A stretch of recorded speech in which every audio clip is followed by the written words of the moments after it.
Pinawi mo ang kaba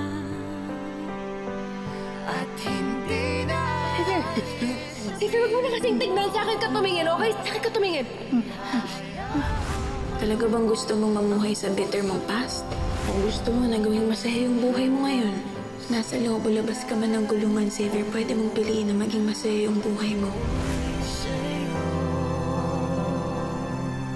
Prinsesa ko.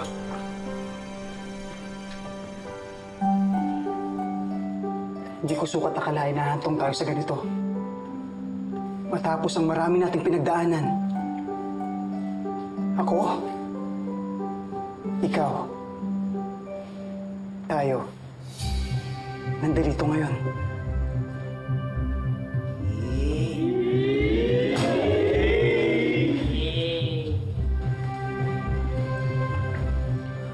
Hindi ko rin akalain na dumating ka.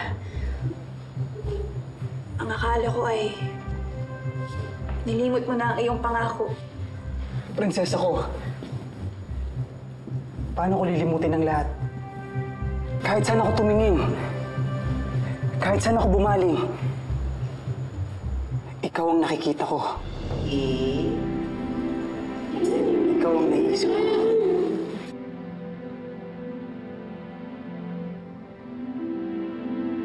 Hindi pa rin ako makapaniwala. Ngunit yun ang katotohanan.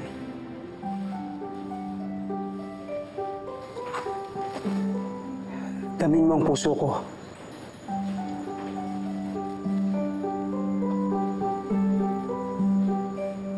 Ngunit ang damdamin ay mapanganib. Kung minsan ay salawahan, hindi maaaring pagkatiwalaan. Prinsesa ko, ngunit ang damdamin ay mapanghas. Isang mahirap na kalaban. Kahit ilang beses mo itong tanggihan, pigilan. Hindi mo ito matatakasan.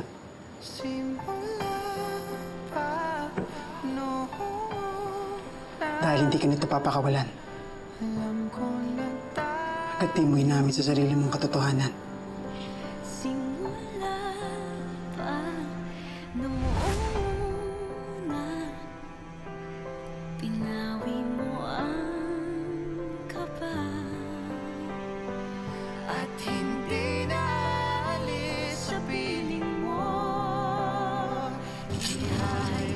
Tingin sa akin. Ayaw kasi tinan yung dugo ko kaya sa'yo ako nakatingin.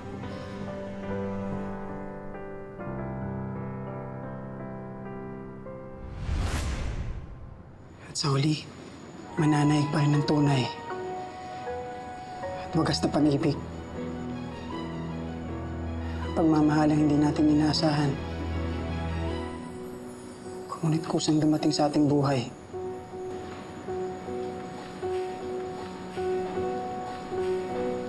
Xavier? Princess. Totoong pangalan na. Umaarte pa kaya sila?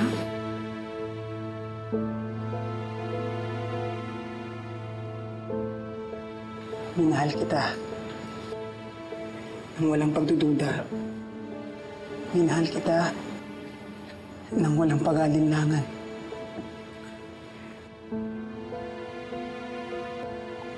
Minahal kita. Saksi ang langit. Ang buwan at ang mga bituin. Sa liwanag man. O sa dilim ng iyong buhay. Mamahalin kita. Mamahalin kita. At iingatan. Pakailanman. Ngayon. Pakailanman.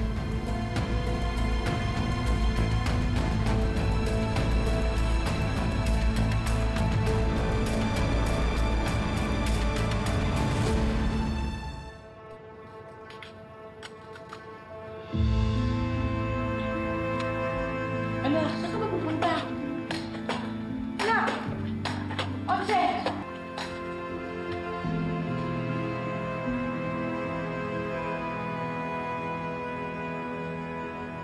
simula pa noon na alam ko na tayo na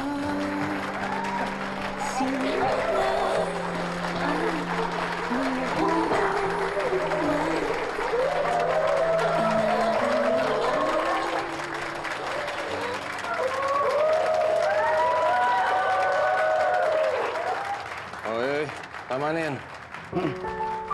Pero nadala ako, ha? Pinalig ako. Yee! Tigilan mo nga yan.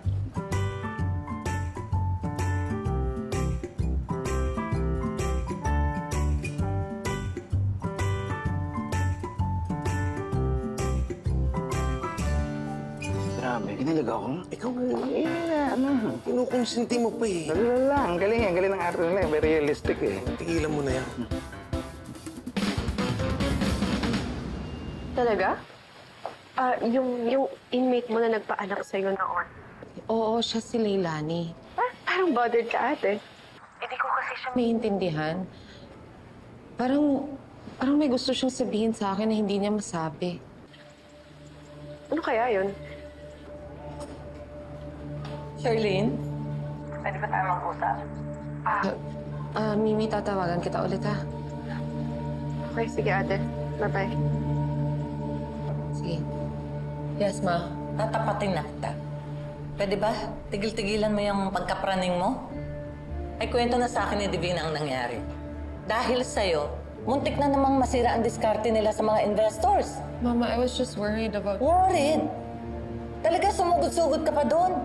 Kasama na nga niya si Divina. Hindi naman niya pinababayaan ang anak ko. Bakit hindi mo matanggap yun? I don't trust her. Well, then I think you should adjust. Walang puwang yung pagkapraning mo sa negosyo natin. Oras na maulit-ulit ang sitwasyon na yan at makarinig ako na may sigalot kayong dalawa ni Divina, ikaw ang papanagutin ko. Am I making myself clear? Charlene? Ay, yes, Ma. yes, son. Start the meeting in a few minutes. Oh, yes, may dinidiscuss lang kami ni Charlene. And I think she'll do better next time. Di ba, Charlene? Yes, Mama. Okay, let's go. Yeah. Han,